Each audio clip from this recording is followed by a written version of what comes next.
করা যে এত সহজ আর কম সময়ের মধ্যে কিন্তু অনেকগুলো ভাপা পুলি একসঙ্গেই তৈরি করে নেওয়া যাবে। আসসালামু আলাইকুম এভরিওয়ান, ওয়েলকাম টু এর পিঠাপুলি আয়োজনে। আজকে তৈরি করব রোল ভাপা পুলি পিঠা। ঠিক এইভাবে যদি সময়ও কিন্তু অনেক বেঁচে যায়। প্রথমে পিঠার ভিতরের পুরটা তৈরি করব। একটা প্যানে নিয়ে নিচ্ছি 1 কাপ খেজুরের গুড়, আর এই গুড়টাকে আমি গ্রেট করে নিয়েছি, অথবা ছোট ছোট করে কেটে নিলেও হবে।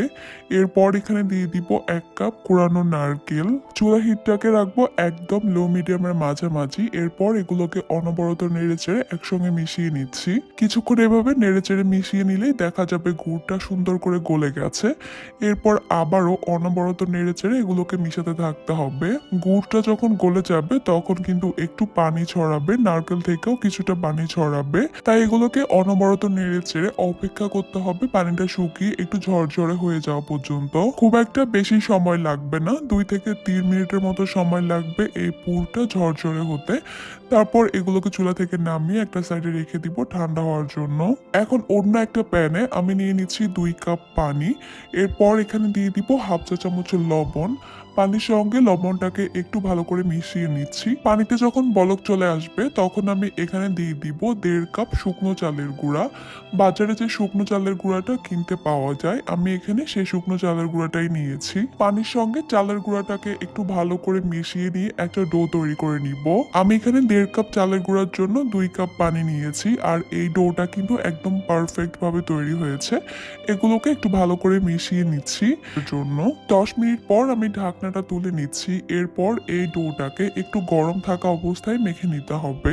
ডোটাকে একটু সময় নিয়ে ভালো করে মথে নিতে হবে, এতে করে আর পিঠাগুলো ফেটে যাবে না। প্রয়োজন হলে ডোটাকে 2 ভাগ করে নিয়ে এরপর মথে নিতে পারেন। হাতে সামান্য তেল দিয়ে নিলে এই ডোটা একদমই স্মুথ হবে। এই পিঠাগুলো তৈরি করার জন্য আমাদেরকে একটা বড় আর মোটা রুটি তৈরি করতে হবে, তাই এই অর্ধেকটা ডো দিয়ে আমি একটা রুটি বেলে নিব। প্রয়োজনে সামান্য চালের গুঁড়া ছিটিয়ে রুটিটা বেলে নিতে হবে। আমি এই রুটিটাকে একটু লম্বা করে বেলে নিচ্ছি। আপনারা চাইলে কিন্তু গোল করেও বেলে নিতে পারেন। রুটি বেলা হয়ে গেলে আমি আপনাদেরকে একটু রুটির থিকনেসটা দেখিয়ে দিচ্ছি। দেখতেই পাচ্ছেন রুটিটা কিন্তু আমি একটু ভারী রেখেছি, তবে অনেক বেশি ভারী না। এরপর তৈরি করে রাখা পুরটা রুটির মধ্যে আমি ছড়িয়ে দিচ্ছি। এবার চারপাশ থেকে আমি একটু করে কেটে নিয়ে স্কোয়ার শেপে করে নিব। আপনারা কিন্তু চাইলে রোলটা তৈরি করার পরেও কেটে নিতে পারেন, তবে আমি আগেই কেটে নিচ্ছি। আমি কিন্তু এখানে পুরের পরিমাণটা একটু বাড়িয়ে দিয়েছি যেন খেতে বেশি মজা লাগে। এরপর একটু হালকা হাতে প্রেস করে করে পুরটাকে রুটির মধ্যে বসিয়ে দেওয়ার চেষ্টা করব। তারপর একটা পাশ থেকে গোল গোল ঘুরিয়ে রোলটা করে নিব। যতটা ডো আর পুর তৈরি করেছি আমার এরকম 2টা রোল তৈরি হয়েছে। এরপর এগুলোকে আমি ভাপে দেওয়ার জন্য চলে যাব। আমি এখানে একটা স্টিমার নিয়েছি, এরপর এগুলোকে বসিয়ে দিব এখানে।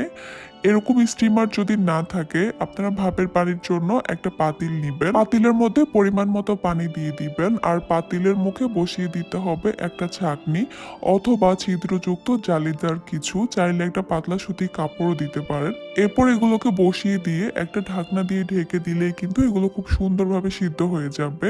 এই পিঠাগুলো সিদ্ধ হতে 10 থেকে 15 মিনিটের বেশি সময় কিন্তু লাগবে না। আমি প্রায় 15 মিনিট পর ঢাকনাটা তুলে নিচ্ছি।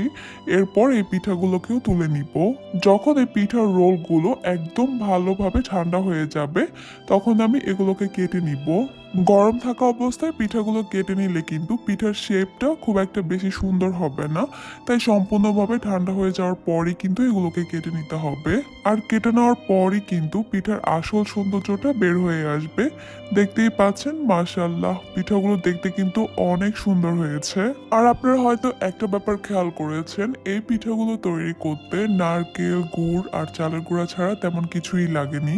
অল্প সময়ের মধ্যে যদি অনেকগুলো ভাপা পুলি পিঠা তৈরি করতে চান তাহলে কিন্তু আপনারা এই পিঠাটা তৈরি করতে পারেন। পিঠাটা দেখতে অনেক লোভনীয় হয়েছে, খেতেও কিন্তু অনেক মজা হয়েছে।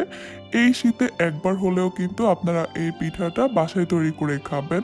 সবাই খুবই পছন্দ করে খাবে, আর একদমই ঝামেলাহীন একটা পিঠা। তাহলে আজকে এই পর্যন্তই। সবাই অনেক বেশি ভালো থাকবেন, সুস্থ থাকবেন। আল্লাহ হাফেজ।